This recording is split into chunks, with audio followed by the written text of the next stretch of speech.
বউ কথার কথায় বলছে, তুমি তুই একা নাকি? তোমরা তো 2-3 ভাই আছো, তুমি কি লেগে একা একা তোমার মা বাপরে ভাত খাওয়াও?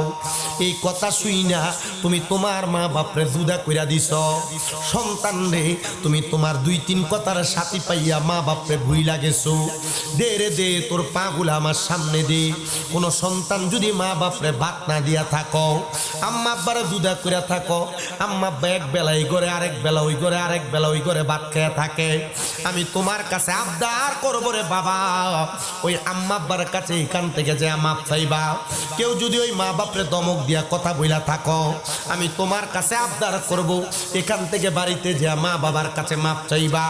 ওই আম্মা আব্বার মনে কষ্ট দিয়া হিয়ালা এলাকা, কচুয়ার আবদা এলাকায় সারা হবিগঞ্জ, সারা সিলেটের বড় আলেম দিয়া ওয়াজ করাইবা, কোনো লাভ হবে না।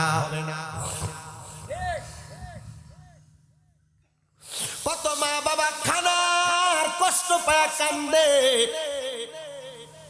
কত মা বাবা সন্তানের দমক শুইনা শুইনা কান্দে।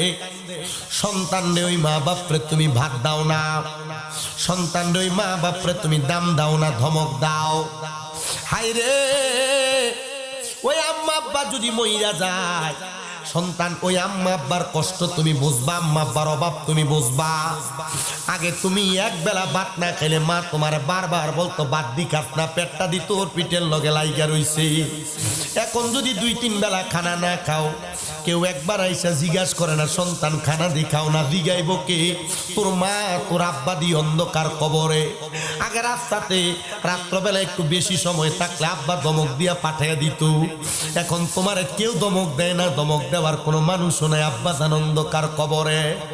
এ সন্তান, এ নবীর উম্মতের দল, এ আশিক রাসূল ভাই বাবারা, আমি তোমাদের কাছে করজোরে আবদার জানাই রে বাবা, যদি ওই মা বাপরে ভাত না দিয়া থাকো, আম্মা আব্বারে কষ্ট দিয়া থাকো, আম্মা আব্বারে কোনোদিন দমক দিয়া কথা বইলা থাকো, দাও তোমার পাও আমার সামনে দাও, আমি শামীম দাদা জিব্বা দিয়া তোমার পাওটা পরিষ্কার কইরা দেই।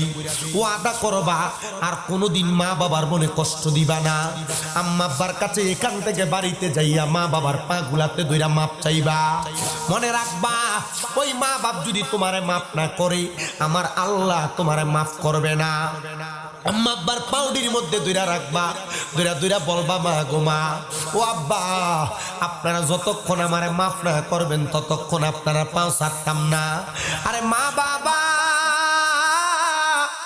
ওই মা বাবা যদি তোরে মাফ করে দেয়, তোর সফলতা কেউ আটকাইতে পারবে না। অনেকে চিন্তা করে, হুজুর আমি কোনোদিন আমার মা বাবার সাথে অন্যায় করি নাই, আমিও কি আমার মা বাবার পায়ে ধরে মাপ চাইবো? আমি বলবো রে বাবা, হ্যাঁ তুমি অন্যায় করো আর না করো, তবুও তুমি তোমার মা বাবার পায়ে ধরে মাপ চাইবা। আম্মা আব্বার পায়ে ধরলে দাম কমে না, আম্মা আব্বার পায়ে ধইরা মাপ চাইলে সম্মান কমে না। বলে অনেকে চিন্তা করে, হুজুর আমি তো 2 ঈদে মা বাবার পা ধইরা সালামি করি না, আমি কেমনে আমার মা বাবার পায়ে ধরে মাপ চামু? আমি কইমুরে সন্তান, আল্লাহর নবী কয়, দুনিয়ার জমিনের মধ্যে কোন সন্তানের মা মারা যাওয়ার পরে, দুনিয়ার জমিনের মধ্যে কোন সন্তানের মা বাপ বেঁচে থাকলে, ওই সন্তান যদি মা বাবার শুধু পায়ে ধইরা সালাম করা না, আম্মা আব্বার কদমের মধ্যে চুমো দেয়, আল্লাহ তাআলা জান্নাতের চৌকাঠে চুমা দেওয়ার সওয়াব পাইবা। অনেকে চিন্তা করে, হুজুর